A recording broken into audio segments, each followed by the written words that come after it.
Hello and welcome to জীবের স্বাদ। আশা করি তোমরা ভালোই আছো। আমার কড়াই গরম হয়ে গেছে, এবার দিয়ে দিচ্ছি আমি তেল। এবার তেলটা গরম যেই হয়ে যাচ্ছে আমি দিয়ে দিচ্ছি তাতে বড়ি, কেননা বড়িটা একটু ভেজে নেব। আশা করি তোমরা থাম্বনেল দেখে বুঝতেই পারছো আমি কি রান্না করতে, হ্যাঁ একদম ঠিক, লাল শাক। তো এবার বড়িগুলো আমি ভেজে নেব। বড়িগুলো একটুখানি কড়া করে ভাজলে এই শাকে মানে হয়ে যাওয়ার সময় দিলে পরে এটা কিন্তু খুব ভালোই লাগে। এবার বড়িগুলো আগেও তোমরা মানে ভেঙে নিতে পারো, আবার তুলে নিয়েও পরে ভাঙতে পারো, all is up to you. এবার বড়িগুলো আমার দেখো ভাজা হয়ে গেছে। এবার আমি বড়িগুলোকে আস্তে আস্তে কিন্তু লাল লাল হয়ে গেছে কিন্তু দেখতে পাচ্ছ আশা করি। এবার আমি কিন্তু তুলে নেব বড়িগুলো। ফ্লেমটা দেখতে পাচ্ছ আমি কিরকম রেখেছি, লো টু মিডিয়াম, কেননা বড়িগুলো না তো পুড়ে যাবে। ঠিক আছে, এবার আমি তুলে নিলাম, নিয়ে আমি এতে দিয়ে দিচ্ছি কাঁচা লঙ্কা আর রসুন ফোড়ন। আর তোমরা এতে কালো জিরেও ফোড়ন দিতে পারো, তো আমি দিলাম না, আমি এতে রসুন আর কাঁচা লঙ্কা ফোড়ন দিলাম।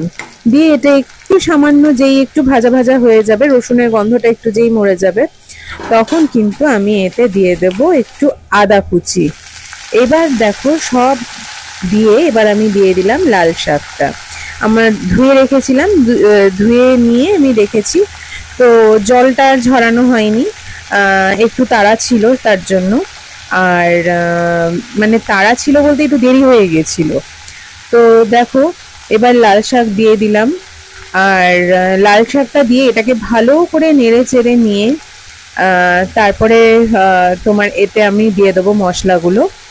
তো দেখতে থাকো তোমরা, আশা করি তোমাদের ভালোই লাগছে। আর যারা জানো তাদের অসুবিধা নেই, আর যারা জানো না, যারা লাল শাক করনি বা করতে পারো না, তাদেরকে আমি এটা দেখিয়ে দিচ্ছি। আচ্ছা, এবার আমি এই লাল শাকগুলো সমস্ত আমি কিন্তু ট্রান্সফার করে দিয়েছি, দিয়ে এবার ভালো করে এটাকে ভাজবো।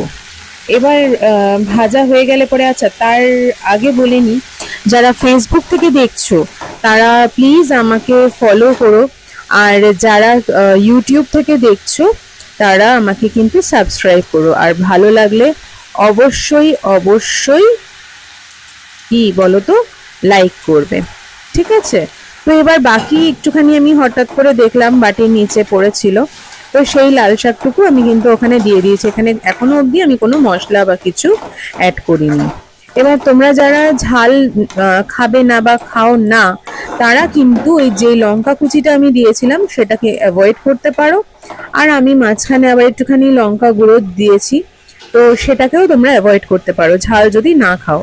আর যেহেতু এটা নিরামিষ একটা রান্নার শাক, তো সেই হিসেবে দেখো চিনি একদম অল্প, আর তারপরে দিয়ে দিলাম আমি সামান্য, খুব সামান্য হলুদ গুঁড়ো, তারপরে দিয়ে দিলাম আমি বাড়িতে তৈরি করা জিরে গুঁড়ো।